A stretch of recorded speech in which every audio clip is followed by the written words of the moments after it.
पिछले वीडियो में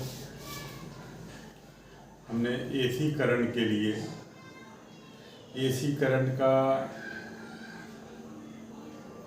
हमने फुल साइकिल के लिए एवरेज वैल्यू निकाला जो कि 0 है।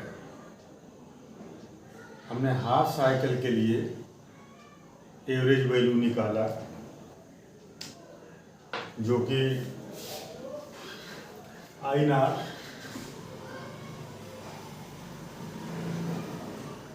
Upon pi 2I nought upon pi, ये value I 2I nought upon pi. और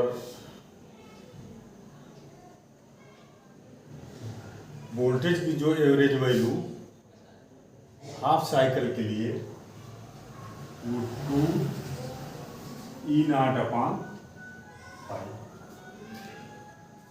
ये है। तो अब अगर हम पाई की वैल्यू यहाँ हम रख दें तो ये आया था 0.637I और ये भी उतना ही आया था 0.637E नॉट।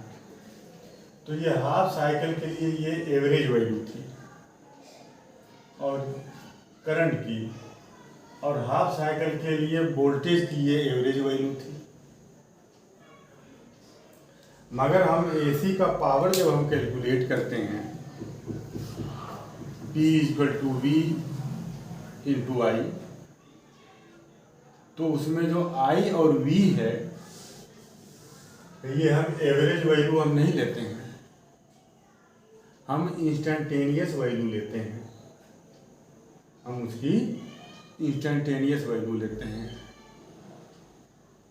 और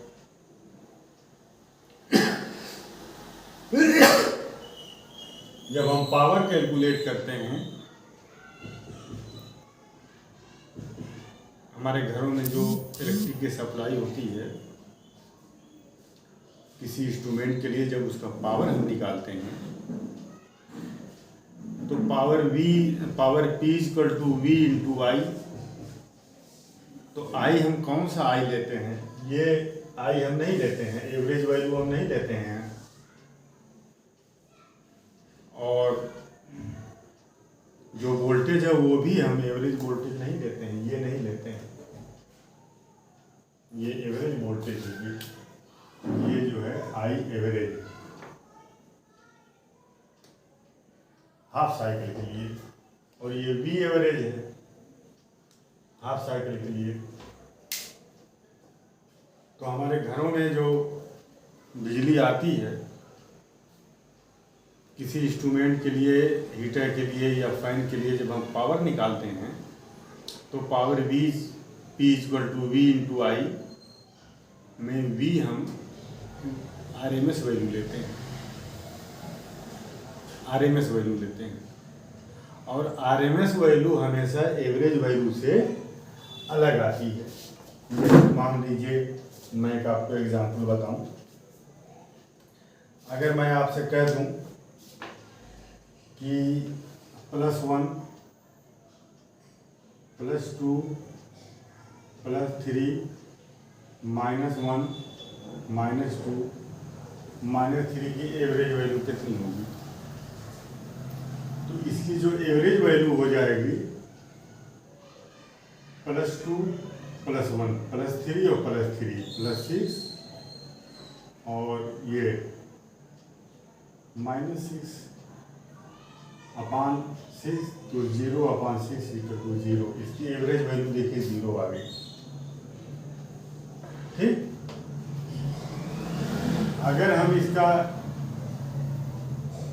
RMS वैल्यू लें, RMS का मतलब कि मीन का स्क्वायर फिर उसका रूट, तो पहले हम इसका स्क्वायर करें, स्क्वायर, उसके बाद मीन, उसके बाद रूट। तो अगर हम इसका स्क्वायर करें तो 1 का स्क्वायर 1, 2 का स्क्वायर 4, 3 का स्क्वायर 9, और इसका भी -1 का स्क्वायर 1, -2 का स्क्वायर 4 और -3 का स्क्वायर 9। तो इसको जब हम ऐड करेंगे तो ये कितना आएगा? ये आ जाएगा 9, ये 1 और 4 5, 5 और 9 14, 14 और 1 15, 15 और 4 19, 19 और 9 28। ये आ जाएगा 28 अपान 1 2 3 4 5 6। ये कितना आया? अब ये आपका आ गया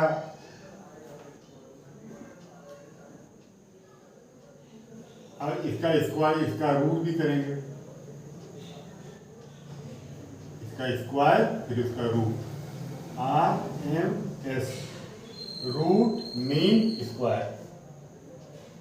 जो मीन है उसका स्क्वायर कर लीजिए और फिर उसके बाद रूट निकाल लीजिए। तो ये आ जाएगा √4.66 मीन्स 2.08। ये आ गया। तो इसका एवरेज तो देखिए 0 आ गया, इसका एवरेज 0 आ गया, मगर इसकी जो RMS वैल्यू है वो देखिए 0 नहीं है, वो 2.08 है। रूट मीन स्क्वायर, ये रूट और फिर इसके मीन का स्क्वायर। पहले आप मीन लेकर के स्क्वायर करें या सबका स्क्वायर निकाल करके मीन निकालें, बात वही आएगी।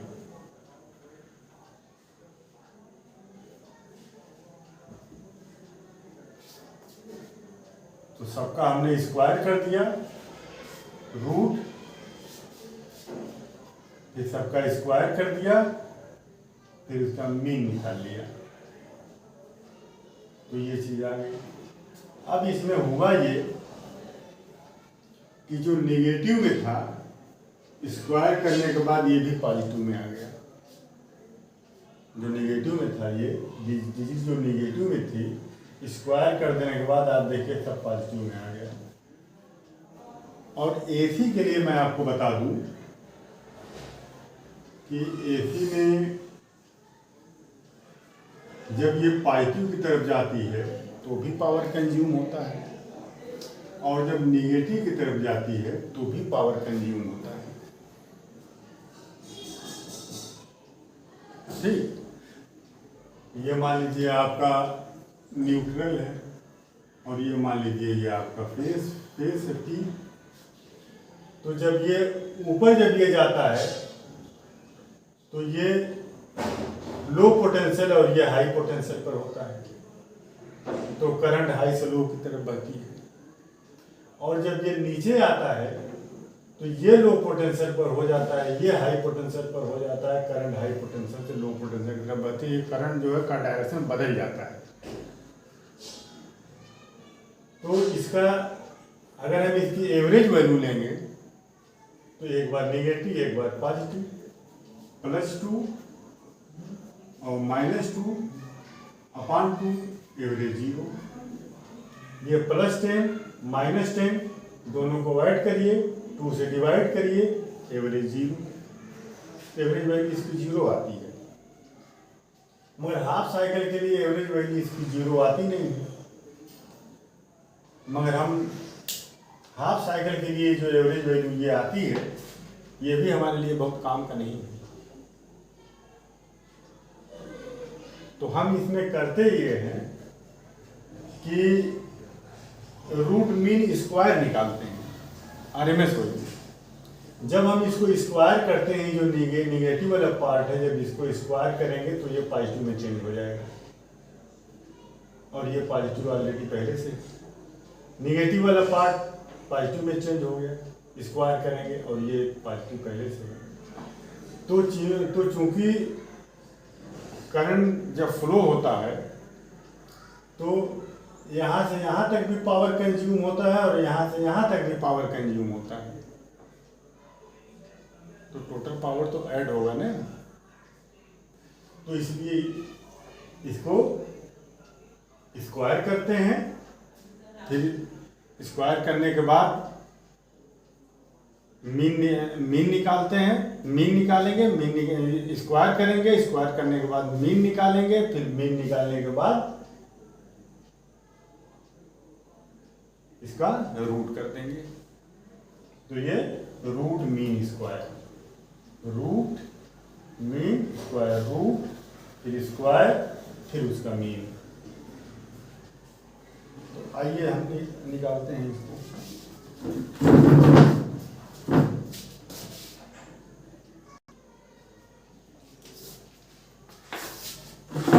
अब आई मीन का फार्मूला हमने पढ़ा है। आई मीन, ये यहाँ आप देखिए, I equal to Q upon T, Q equal to I T. मान लीजिए स्मॉल टाइम डी टी में करंट फ्लो हुआ डी क्यू, तो करंट आई इक्वल टू हो जाएगा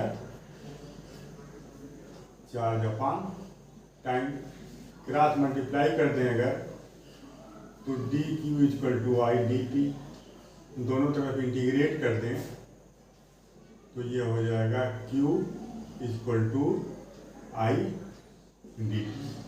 तो यहाँ पर अगर हम वैल्यू रख दें तो आई इक्वल टू हो जाएगा, क्यू की जगह रख दें आई D T upon T. T को हम लिख सकते हैं इंटीग्रल ऑफ डी टी, का इंटीग्रल टी होता है। तो ये एवरेज वैल्यू होती है, ये आई की ये एवरेज वैल्यू है। तो ये एवरेज वैल्यू याद रहे, इसी पर हम काम करेंगे। इसको हम मिटा दे रहे हैं। तो I average equal two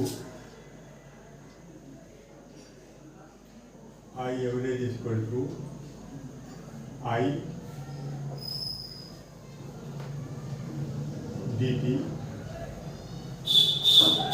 upon D T, I D T upon D T, ये आई एवरेज हो गया। देखिए I R M S equal to root mean square, I average is mean और उसका स्क्वायर, ये हमें निकालना है। I R M S equal to root mean square. तो यहाँ आई इक्वल टू क्या होता है, I equal to I nought sine omega T. तो ये वैल्यू आ जाएगी, ये आई मीन की वैल्यू यहाँ पर रख दें। तो आई मीन की वैल्यू ये, और फिर आई की वैल्यू हम यहाँ रखें।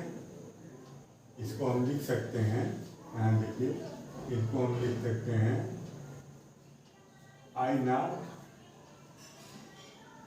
Sign omega T D T upon D T. I की जगह, क्योंकि आई इक्वल टू क्या होता है, आई इक्वल टू होता है आई नॉट साइन ओमेगा टी। अब यहाँ देखिए, ये जो आई एवरेज है, मीन है, उसका स्क्वायर करना है। तो इसका आप स्क्वायर करेंगे तो क्या हो जाएगा, I square sine square omega T D T upon D T. Full cycle के लिए हम निकाल रहे हैं, इसलिए यहाँ हम लिमिट भी रखेंगे। यहाँ हम लिमिट रख दें 0 से t, ये 0 से t, यहाँ 0 और यहाँ t, फुल साइकिल 0 से t, और अपान dt 0 से t, और ये रूट लगा दीजिए आप 1/2 पावर, रूट का मतलब पावर 1/2 पावर लगा दीजिए, ये रूट हो गया। ये आई एवरेज है, आई dt अपान dt, तो आई की जगह हम लिख देंगे I nought sine omega T dt upon dt। तो आई RMS जो होता है ये रूट मीन स्क्वायर, ये आई जो एवरेज है इसका रूट और इसका स्क्वायर, आई का मीन रूट स्क्वायर, तो I RMS root mean square, root mean का स्क्वायर। तो आई नॉट की जगह ये लिखेंगे आई dt अपान dt, और आई dt अपान dt आई की जगह I nought sine omega T upon dt। अब इसका स्क्वायर करना है हमको, जब इसका स्क्वायर करेंगे तो ये पूरा स्क्वायर हो जाएगा, I square sine square omega T dt upon dt। कहाँ से कहाँ तक जाएगा, ये एक पूरा साइकिल यहाँ से लेकर के यहाँ तक, ये एक पूरे चक्र के लिए यहाँ से लेकर के यहाँ तक, तो एक पूरे साइकिल के लिए 0 से t, एक पूरा टाइम पीरियड कैपिटल T। तो एक पूरा चक्कर करने में जो टाइम लगता है उसे टाइम पीरियड कहते हैं, तो ये टाइम पीरियड कैपिटल T है ये। तो 0 से t ये इसकी लिमिट हो जाएगी। अब आई स्क्वायर पी की वैल्यू कांस्टेंट होती है, इसको हम बाहर ले लेंगे, और dt का जब हम इंटीग्रेशन करेंगे तो dt का इंटीग्रेशन t, और t की एक बार अपर लिमिट रखेंगे कैपिटल T और एक बार लोअर लिमिट रखेंगे 0, तो t माइनस 0 t होगा, तो इसकी वैल्यू t हो जाएगी, इसको हम बाहर निकाल लिए, और ये अंडर रूट को हम यहाँ 1/2 पावर कर दिए हैं, तो ये आ गया I square upon T 1 minus cos sine square omega T sine theta equal to 1 minus sine square theta equal to 1 minus cos square theta, तो sine square omega T equal to 1 minus cos square omega T. अब 1 minus cos square omega T की value देखिए क्या होती है, मैं आपको दिखाऊं, देखिए यहाँ पर cos 2 theta equal to 2 cos square theta minus 1,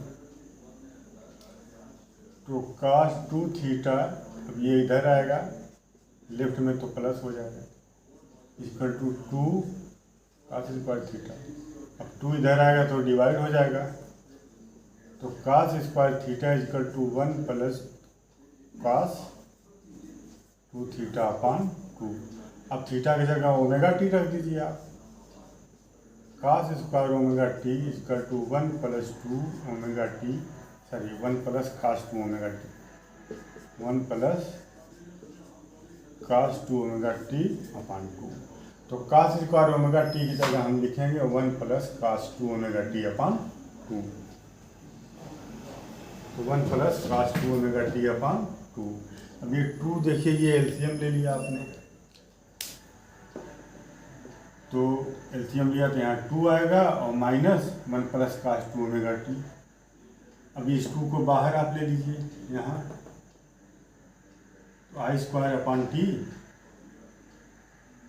ये 2 बाहर आ जाएगा, तो आई स्क्वायर अपान 2t और 0 से इंटीग्रेशन t।